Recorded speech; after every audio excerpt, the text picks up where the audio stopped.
میرے پاس بڑا عہدہ ہے جی، میں چیئرمین ہوں، میں کونسلر ہوں، میں ایم پی اے ہوں، میں ایم این اے ہوں، میں فلاں صاحب ہوں، میں فلاں صاحب ہوں. بڑا لوگوں کو میں نے دیکھا ہے گردن میں سریا. کب تک ہو؟ کب تک ہو؟ وزیر اعظم ہو تو کب تک ہو؟ ہم نے تو دیکھا ایک بندہ وزیر اعظم ہوتا ہے اگلے دن لکھا ہوتا ہے مجرم ہے، ایک بندہ صدر ہوتا ہے اگلے دن لکھا ہوتا ہے ملزم ہے. کہ کیا بات کرتے؟ یہ تو آنے جانی. حضرت امام مالک بیٹھے تھے ہارون رشید کے پاس، سخت پیاس لگ گئی ہارون رشید کو، اتنی سخت گرمی پیاس. یہ روزہ کھول کے نا کوئی چیز نہ ہو، پانی ہو تھوڑا سا ٹھنڈا سادہ پانی، تو دل کرتا ہے سارے پی جائیں آج. حضرت مولا علی نے مثال دی ہے، شیر خدا نے. حضرت علی نے انوکھی بات کرتے، کہتے نا مجھے فلاں جان سے پیارا ہے. تو شیر تھے نا، تو شیروں جیسی باتیں کرتے تھے. کسی نے پوچھا آپ کو نبی پاک صلی اللہ علیہ وسلم سے کتنا پیار ہے؟ تو فرمانے لگے سخت گرمی سخت پیاس میں جتنا بندے کو ٹھنڈے پانی سے پیار ہوتا ہے مجھے اس سے بھی بڑھ کے اپنے نبی سے پیار ہے صلی اللہ ہو. کیسی مثال عطا فرمائی. لوگ وہیں کھڑے ہیں جان سے زیادہ پیارے. فرمایا نہیں، سخت گرمی میں سخت پیاس میں اتنا بندے کو ٹھنڈے پانی سے پیار ہوتا ہے مجھے اس سے زیادہ مصطفیٰ سے پیار ہے. یہ مولا علی کا فرمان ہے. ہارون رشید کو پیاس لگ گئی تو پانی کچھ دیر سے آیا تو تڑپنے لگا، پانی لاؤ گلا خشک ہو گیا. گھنٹہ ہو گیا، شور کرنے لگا، جلال میں آ گیا، تڑپ لاتے کیوں نہیں، جلدی کرو. جب بندہ گرمی میں آتا ہے نا باہر سے تو پانی دیر سے آیا نا تو دل کرتا ہے کہ وہ ہو سکتا ہے گھر میں کوئی بم بھی پھوڑ دے. پانی کو دیر سے آیا ہے، پہلے پانی. اس لیے سمجھدار خواتین باہر سے جب کوئی آتا ہے تو پہلے پانی لاتی ہے، پانی لاتی ہے، پانی پی لیں جناب. تو ہارون رشید تڑپ رہا ہے، امام مالک قریب بیٹھے تھے. خادم کہنے لگا حضور ایک کنواں خشک ہو گیا ہے اور دوسرا آپ کی شایان شان نہیں، پانی صاف نہیں، تو تیسرے سے بندہ لینے گیا ہے، آ رہا ہے.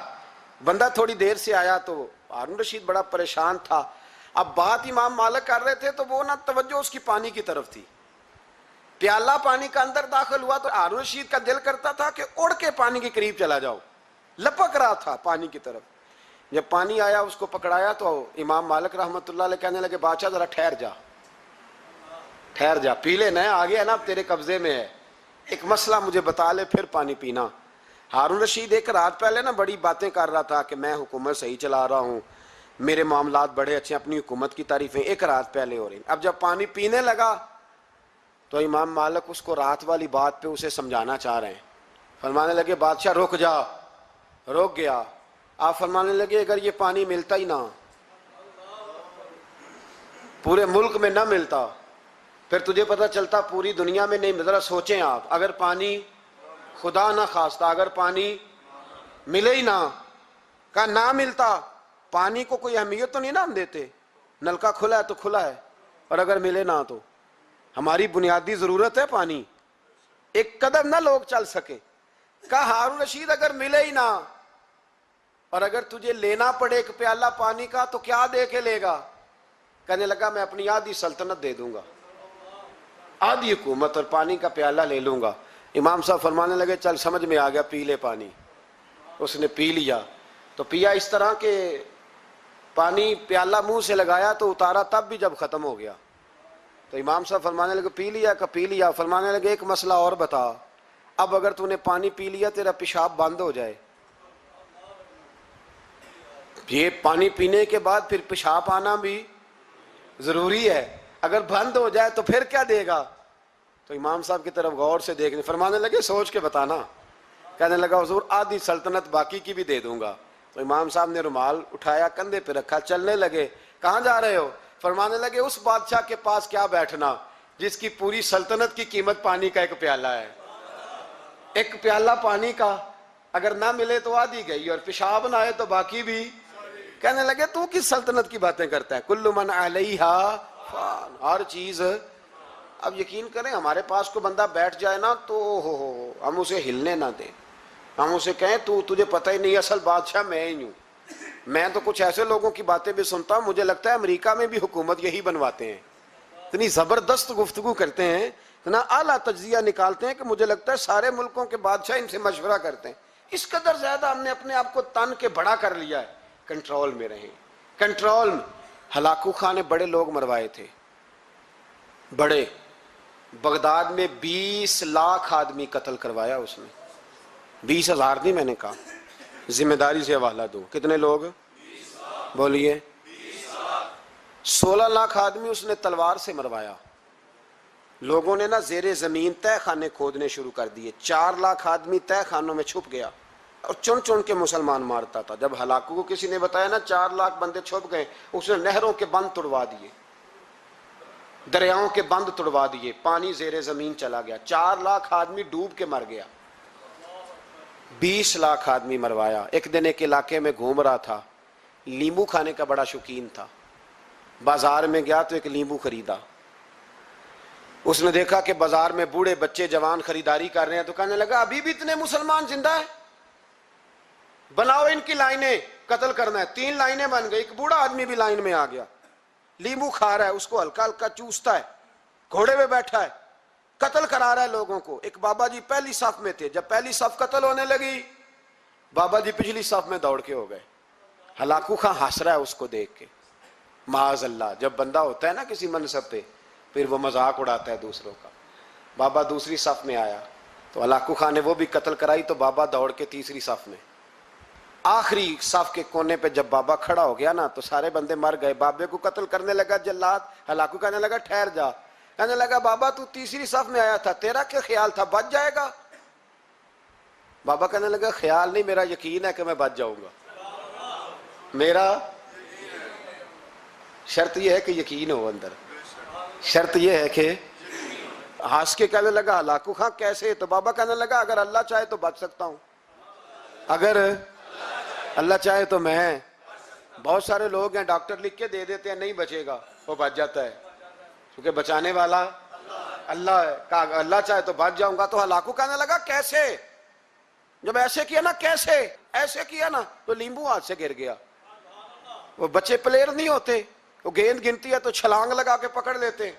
تو بڑا گھوڑ سوار تھا, نیزہ باز تھا, چھلانگ لگائی لیمبو کیش کرنے کے لیے.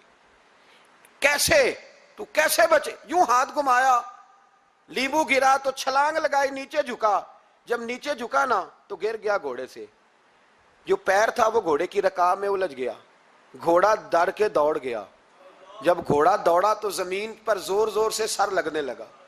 سپاہیوں کہتا دوڑو اس کو پکڑو. سپاہی بھی دوڑے پر گھوڑا قابو نہ آیا. گھوڑا اس وقت رکا جب نہ اس کا چہرہ پہچانا جاتا تھا, نہ آنکھیں سلامت تھی, نہ ناک سلامت تھی. اس کی کھوپڑی ساری اس طرح چور چور ہو گئی جیسے کسی نے ہتھوڑے کے ساتھ پیسی ہو.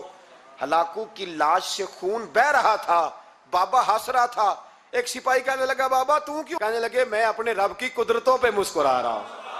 کل من علیہ فان ویبقی وجہ ربک ذو الجلال والاکرام. کا میں نے اسے سمجھایا تھا کہ بچانے والا بچا لیا کرتا ہے, تو اس نے مجھے.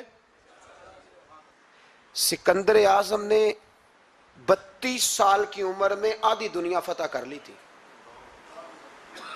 تو لوگ پتہ کیا کہتے تھے؟ یہ وہ بندہ ہے جس کو تاریخ نے گریٹ کا لقب دیا ہے. لکی نہیں کہتے, ہم کہتے بڑا لکی ہے بھائی. لوگ کہتے تھے یہ مقناطیسی آدمی ہے, کبھی ناکام ہوا ہی نہیں. سکندر اعظم کبھی ناکام نہیں ہوا. جس علاقے, اور عمر کتنی بھائی, اتنی کم عمری میں اتنی دلیری, آدھی دنیا فتح کر لی. ملتان سے گزر رہا تھا تو اسے ایک تیر لگا. کچھ لوگ کہتے ہیں یہاں جیلم کے پاس لگا تھا. ایک تیر لگا اسے. اس نے کہا بندہ تلاش کرو, کسی کی اتنی جرت کہ سکندر اعظم کو تیر مارا ہے, تلاش کرو. جب ڈھونڈنے لگے تو بندہ نہ ملا. تو سکندر نے حکم دیا کہ جس کی آنکھ چمکتی ہے اسے قتل کر دو. مرد بھی مارے, بچے بھی مارے, بوڑھے بھی مارے. تو لا کے لوگ کہنے لگے انسان کوئی نہیں بچا. کہنے لگا میں نے تمہیں کہا تھا جس کی آنکھ چمکتی ہے قتل کرو. بلیاں بھی قتل کرو, ہو سکتا ہے کسی بلی نے منہ میں رکھ کے پھینکا ہو. کتے بھی مار دو, کبوتر بھی مار دو. ہر چمکتی والی آنکھ اس نے بند کر دی. یونان کے قریب ایک بستی کا رہنے والا سکندر عراق کے شہر بابل میں تھا. ملیریا بخار ہوا. کیا کہتے ہیں ہم, چند ٹکیوں کی مار ہے, دوائی کھا لو ٹھیک ہو جائے گا. ملیریا بخار ہوا. 32 سال, کچھ لوگوں نے کہا نہیں 2 مہینے کم, 33 سال عمر ہو چکی تھی. تو سکندر اعظم زمین پہ بیٹھا ہے, ایڑیاں رگڑ رہا ہے. موت کا جھٹکا لگا, موت کا. ہوئے نامور بے نشاں کیسے کیسے، زمیں کھا گئی نوجوان کیسے کیسے، جگہ جی لگانے کی دنیا نہیں ہے، یہ عبرت کی جا ہے، کوئی تماشا نہیں ہے۔ ایڑیاں رگڑ رہا ہے، 2 ہفتے کا سفر رہ گیا تھا گھر پہنچنے کا، تو سکندر ایک صوبے کا، ایک ملک کا، ایک چھوٹے سے علاقے کا سربراہ نہیں، سکندر آدھی دنیا فتح کرنے والا، پلیٹ میں رکھ کے کسی نے حکومت نہیں دی، خود محنت کر کے فتح کی۔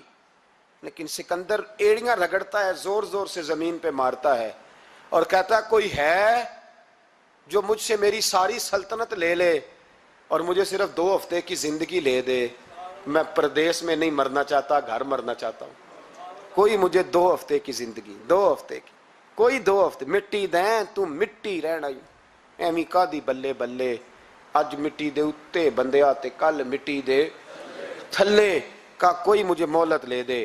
لیکن رب کا قانون ہے، جب وقت آ جاتا ہے پھر مہلت۔ میرے بھائی اپنی زندگی نہ عاجزی میں جھوک کے، سادگی میں، کونے میں، دنیا کے پروٹوکول ختم ہوں گے، اصل پروٹوکول وہ ہے جو اللہ قیامت کے دن عطا فرمائے گا۔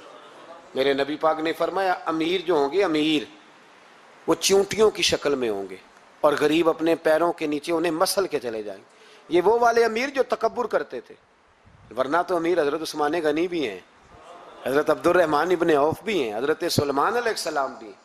جو امیر تکبر کرے، اکڑ جائے، اگر امیر ہو عاجزی اختیار کرے تو پھر تو اللہ اسے جنت بھی عطا فرماتا ہے۔ تو میرے بھائی اپنے آپ کو سمیٹیں، ہم جانے کے لیے، جن کی عمریں میری طرح 40 سال کی طرف سفر کر رہی ہیں نا، وہ آدھی زندگی جی چکے ہیں، باقی آدھی پتہ نہیں ہے۔ لوگ اتنا لمبا یاد نہیں رکھتے۔ حضرت مولا علی قبرستان گئے تو قبر والوں سے کہنے لگے قبر والوں تمہارا کیا حال ہے؟ تو ایک مردہ قبر کے اندر سے بول کے کہنے لگا علی کفن پھٹ گیا ہے، ہڈیاں چور چور ہیں، مال تو پتہ نہیں کہاں رہ گیا پر حساب دینا پڑ رہا ہے، آپ بتائیے پیچھے ہمارے گھر والوں کا کیا حال ہے؟ تو حضرت علی فرمانے لگے جہاں تم بیٹھتے تھے وہاں کوئی اور بیٹھنے لگ گیا ہے، تمہاری بیویوں نے نئے نکاح کر لیے، تمہارے دوستوں نے نئے دوست بنا لیے، اب تو لوگ تمہیں یاد بھی نہیں کرتے، اب تو تمہارا ذکر ہی کوئی نہیں کرتا، اب تو ختم ہو گیا، تمہارا تذکرہ بھی کوئی نہیں۔ تذکرہ اسی کا رہے گا جس نے رب کو یاد کیا اور پھر رب نے اس کا چرچا کیا، اس کا تذکرہ رہے۔ اپنے آپ کو ایک موقع پر بھی کبھی متکبر نہ ہونے دے، عاجزی حسن ہے زندگی کا۔ خزانہ آئے تو قارون نہ بنے، محل بنائیں تو شداد نہ بنے۔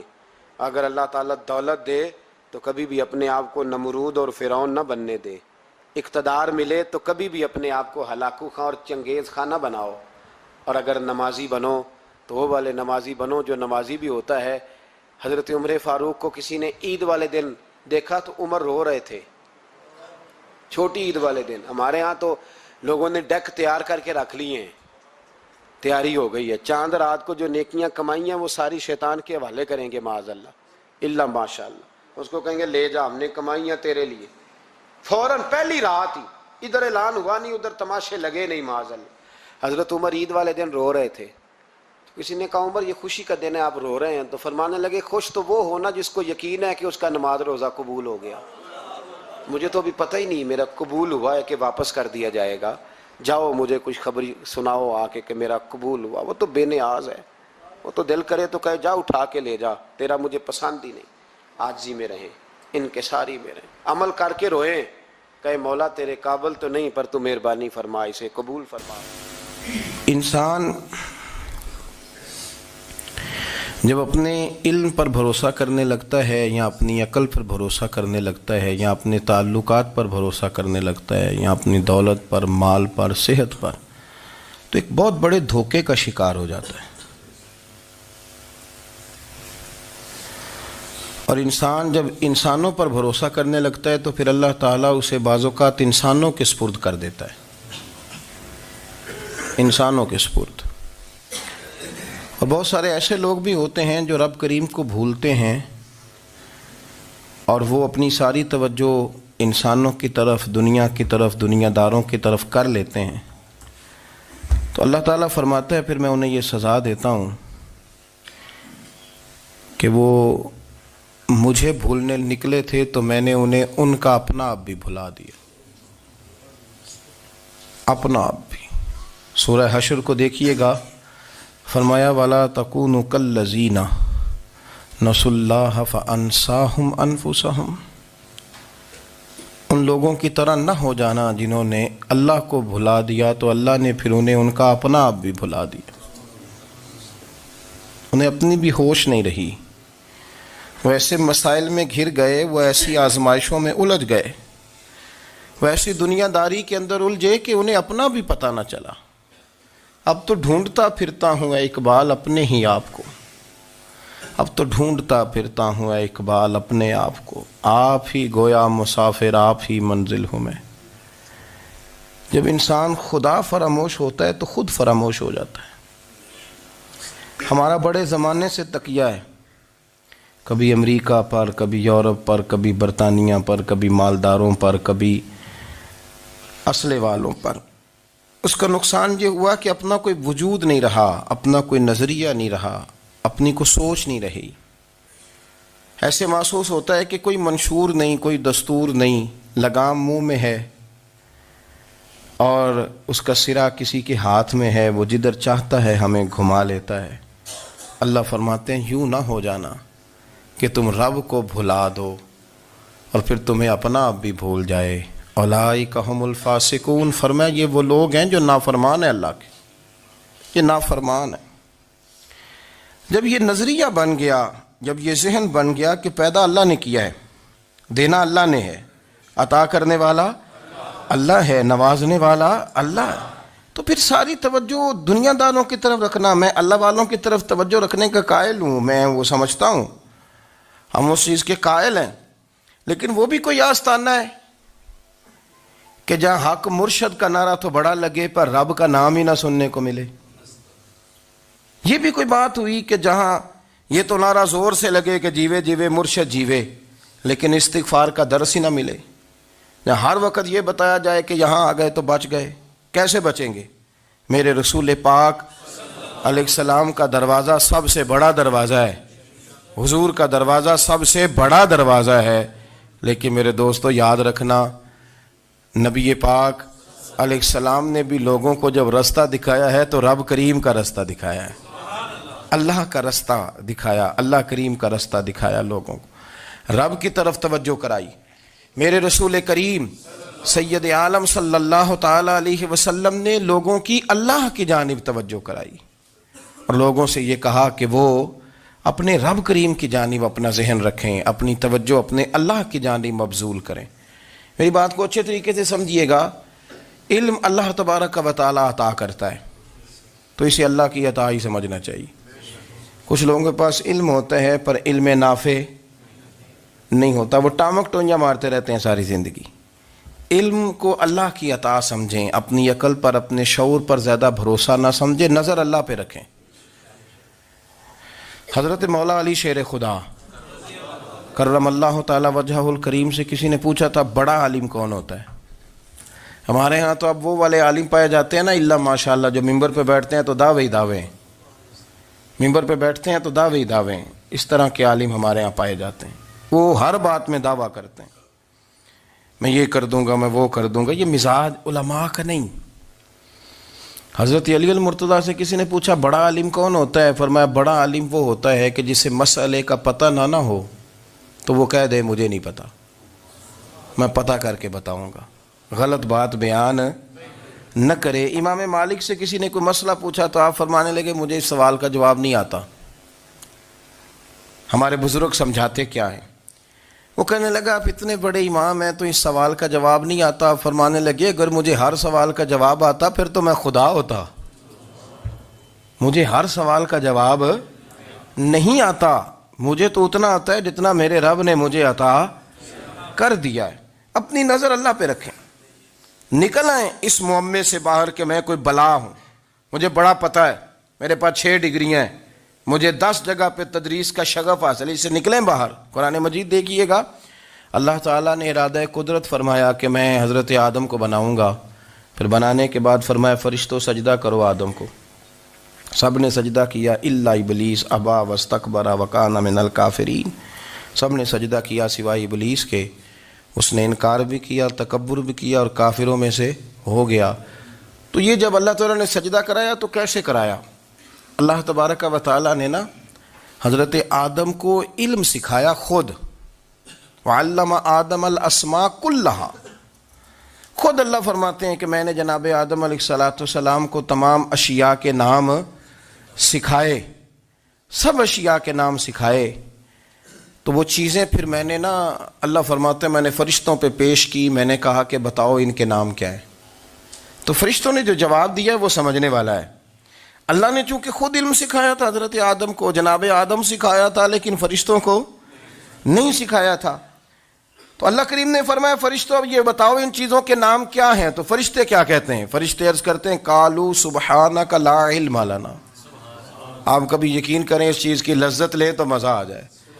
کہا قالوا سبحانک، کہنے لگے تو پاک ہے، قالوا سبحانک، کہنے لگے تو، بھئی آدم علیہ السلام کو نام سکھا لیے، پھر فرشتوں کے سامنے وہ چیزیں پیش کر کے کہا ان چیزوں کے نام بتاؤ، تو فرشتے کیا کہتے ہیں؟ کہتے ہیں قالوا سبحانک، تو پاک ہے، لا علم لنا، ہمارے پاس کوئی علم نہیں، الا ما علمتنا، ہمیں تو اتنا پتہ ہے جتنا تو نے ہمیں سکھا دیا، ہمیں تو اتنا پتہ ہے جتنا تو نے ہمیں، لا علم لنا، ہمارے پاس کوئی علم نہیں ہے، اتنا ہی پتہ ہے جتنا تو نے ہمیں سکھا دیا ہے، اس سے زیادہ ہمارے پاس علم۔ اور یہ کیوں تو نے ہمیں جتنا سکھایا اتنا پتہ ہے؟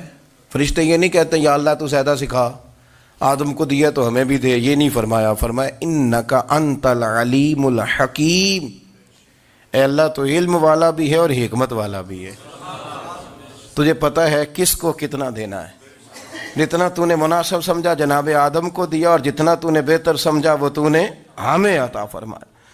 تو اگر آپ کے پاس علم ہے، کہیں نالج ہے، تو اس کو اللہ کی عطا سمجھیں۔ ہمارے ہاں بہت سارے لوگ بن کے بیٹھ جاتے ہیں، میں اکثر کہتا ہوں کہ پھر وہ دعوے کرتے ہیں میرے علاقے والے جاہل ہیں، میرے شہر والے جاہل ہیں، میرے خاندان والے پڑھے نہیں، یہ آپ کا دعویٰ ہے، یہ آپ کو خراب کر دے گا۔ ہم نے بہت سارے ایسے لوگ دیکھے جو بہت بڑے عالم تھے، لیکن اللہ جب لینے پہ آیا تو عقل ہی لے گیا، شعور ہی چلا گیا، حافظے ختم ہو گئے۔ آپ دیکھتے ہیں بڑھاپے میں کچھ لوگ ایسے ہوتے ہیں کہ جن کو یہ بھی یاد نہیں رہتا کہ میرا نام کیا ہے، میں کہاں ہوں، مجھے کدھر جانا ہے۔ تو اس وقت سے اللہ کی پناہ مانگیں اور اپنی نظر اپنے رب کریم کی جانب رکھیں، اللہ کی جانب اپنی نظر کو مبذول رکھیں۔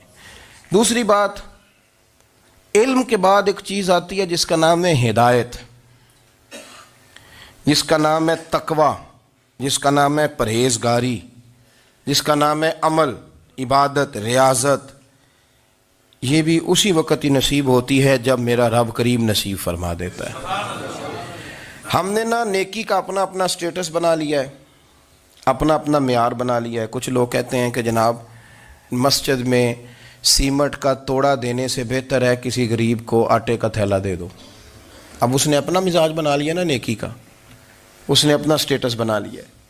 میرا یہ سوال ہے کہ نبی پاک صلی اللہ تعالیٰ علیہ وسلم جب مدینہ شریف آئے تھے تو حضور نے سب سے پہلے غریبوں میں آٹا تقسیم کیا تھا کہ سب سے پہلے مسجد بنائی تھی؟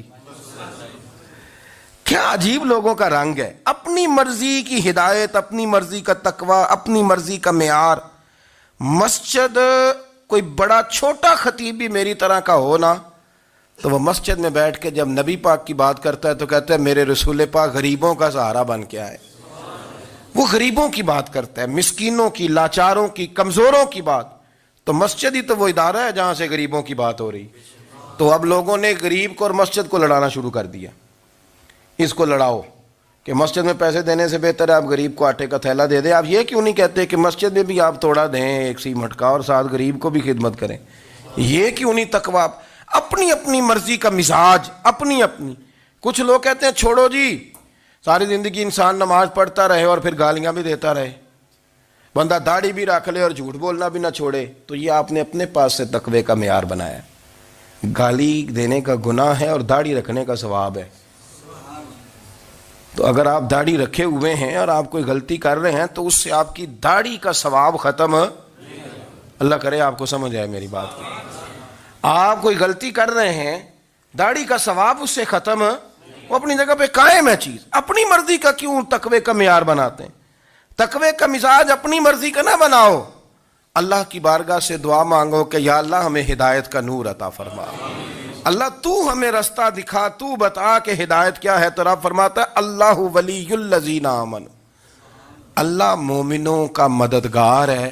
یخرجہم من الظلمات الی النور، وہ انہیں اندھیروں سے نکالتا ہے اور نور کی طرف روشنی عطا فرماتا ہے.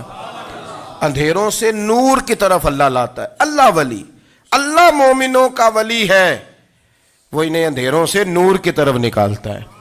ہدایت ہمیشہ اللہ کی طرف سے سمجھے. جب وہ نماز کی توفیق دیتا ہے تو اپنے فضل سے دیتا ہے، جب وہ ذکر کی توفیق دیتا ہے تو اپنے فضل سے. ہم سمجھتے ہیں ہو جی فلانا نہیں پڑھ رہا بڑا بیوقوف ہے، فلانا نہیں پڑھ رہا، تو تم کیا اپنی عقل کے زور پہ پڑھ رہا ہے؟ میں جی اللہ کے فضل سے 2 سپارے پڑھتا ہوں، تو کس پہ احسان کرتے تو 2 سپارے پڑھ کے رویا کر. کہا اگر مالک تو بڑا قریب نہیں، بڑے لوگ ہیں جن کو پورا قرآن حفظ ہے پر انہیں پڑھنے کی توفیق نہیں، تو انہیں فضل کیا اور مجھے توفیق دے دی ہے پڑھنے کی. رویا کر، پڑھ کے رویا کر. راتی ساری کر کر زاری، وہ نیند اکھاں تھی توندے تے فجرے اوہی گناہگار کہاون سب تو نیوے ہوندے. مہربانی کریں، ڈریں، نیکی کریں تو پھر ڈریں، پھر احساس پیدا کریں، پھر اپنے اندر وہ کمزوری لائیں کہ توبہ توبہ مجھے تو پتہ ہی نہیں، تو جانتا ہی نہیں. حضرت سیدنا امام اعظم ابو حنیفہ رحمۃ اللہ تعالی علیہ کے ساتھ ایک شخص کہتا میں نے نماز پڑھی، تو عشاء کی نماز تھی. یہ جو لوگ بڑے ہوتے ہیں نا، جن کے پیار کرنے والے بڑے ہوتے ہیں، ان کے گرد خوف بھی بڑا ہی ہوتا ہے، انہیں بڑا ڈر لگتا ہے، بڑی بعض اوقات آزمائش ہوتی ہے ان کی. عشاء کی نماز کہتے پڑھی تو امام صاحب نے نا عشاء کی نماز میں تلاوت کی آیتیں فَمَن يَعْمَلْ مِثْقَالَ ذَرَّةٍ خَيْرًا يَرَهُ وَمَن يَعْمَلْ مِثْقَالَ ذَرَّةٍ شَرًّا يَرَهُ. فرمایا جو ذرہ برابر خیر کرے گا وہ بھی قیامت میں دیکھے گا، اور جو ذرہ برابر شر کرے گا وہ بھی قیامت میں اس شر کو دیکھے گا، اس کے سامنے آئے گا. تو وہ شخص کہتا ہے کہ سارے لوگ نماز پڑھ کے چلے گئے، تو امام صاحب رحمۃ اللہ علیہ نے اپنی داڑھی پکڑی رو رہے ہیں. کہتے ہیں وہ ذرہ برابر نیکی کا بدلہ دینے والے، وہ ذرہ برابر شر پہ سزا دینے والے میری سفید داڑھی کو دیکھ. مالک میرے ذرے ذرے سامنے نہ لانا، لوگ تو میری بڑی قدر کرتے ہیں دنیا، میں تو بڑا پہچانا جاتا ہوں، لوگ تو میری راہوں میں پھول لیے کھڑے ہوتے ہیں، مجھے بڑا نوازتے ہیں. قیامت میں رسوا نہ کر دینا، میرے لیے مشکل ہو جائے گی. وہ کہتے ہیں میں نے امام صاحب کا درد دیکھا، مجھے کوئی کام تھا تو میں چلا گیا. میں نے کہا کہ وہ اس وقت اللہ کے حضور حاضر ہیں تو میں دوبارہ آؤں گا. کہتے ہیں میں تہجد کا وقت آیا تو امام صاحب وہیں بیٹھے تھے اور ان کی داڑھی آنسوؤں سے بھری ہوئی تھی اور زور سے داڑھی پکڑی ہوئی. کہنے لگے مالک رسوا نہ کر دینا، قیامت میں رسوا نہ کر دینا. یار جو ہدایت یافتہ لوگ تھے وہ تو ڈرے ہوئے تھے، وہ تو سہمے ہوئے تھے، وہ تو کہتے تھے یہ اس کا فضل نہیں، اس نے بلا لیا، یہ اس کا کرم نہیں. حضرت باعزید بستامی کسی کافر کو دیکھتے تو رو پڑتے، کہتے مالک تو کتنا قریب ہے، یہ بے ایمان رہ گیا، تو نے اپنے فضل سے مجھے اپنے نبی کا غلام بنا لیا. وہ رو پڑتے. یہاں تو لوگوں کا دعویٰ ہی بڑا ہے. نمازی اللہ خیر فرمائے وہ تو دوسروں کو گھورتا ہے، وہ کہتا ہے جنت کا میں مالک کو کنجیاں میرے پاس ہیں، میں کسی اور کو گھسنے نہیں دوں گا. اور اگر 2-3 حج کر لے تو پھر تو وہ کہتا ہے کہ اب میرے سے پوچھ کے لوگ جنت میں جائیں گے معاذ اللہ. اور اگر وہ 2 4 5 7 دفعہ کوئی نفل پڑھ لے تو پھر وہ کہتا ہے چھوڑیں جی سارے لوگ بے عمل ہیں، میں اکیلا نیک ہوں. نہ ایسا کریں، اپنی توجہ اپنے رب پہ رکھیں، اپنی توجہ اپنے معین الملت والدین، عطائے رسول، ہند الولی، غریب نواز، خواجہ معین الدین چشتی، حضرت خواجہ اجمیر، شاہ اجمیر، شاہ اجمیر، والی ہندوستان. آخری عمر میں نا سارا دن روتے گزر جاتا، ساری رات روتے گزر جاتی، ذرا سی کوئی بات کرتا تو رو پڑتے ہیں، آنکھیں آنسوؤں سے بھری رہتی. کئی دفعہ اپنے بھی پریشان ہو جاتے ہیں نا کہ یار تو ایک بات کی جان ہی نہیں چھوڑ رہا. تو خواجہ قطب الدین صاحب بختیار کاکی سے لوگوں نے کہا کہ آپ مرشد سے بات کریں، اتنا بھی تو نہیں نہ رونا چاہیے، ہر وقت اس کے آنسو کی کریے، عاشق دا کام ہی رونا تونا. ਤੇ ਬਿਨਾਂ ਰੋਇਓ ਨਹੀਂ ਮਨਜ਼ੂਰੀ। ਇਹ ਆਸ਼ਕ ਸਦਾ ਹੀ ਰੋਂਦਾ ਰਹਿੰਦਾ ਹੈ, ਭਾਵੇਂ ਵਸਲ ਹੋਵੇ ਤੇ ਭਾਵੇਂ ਦੂਰੀ।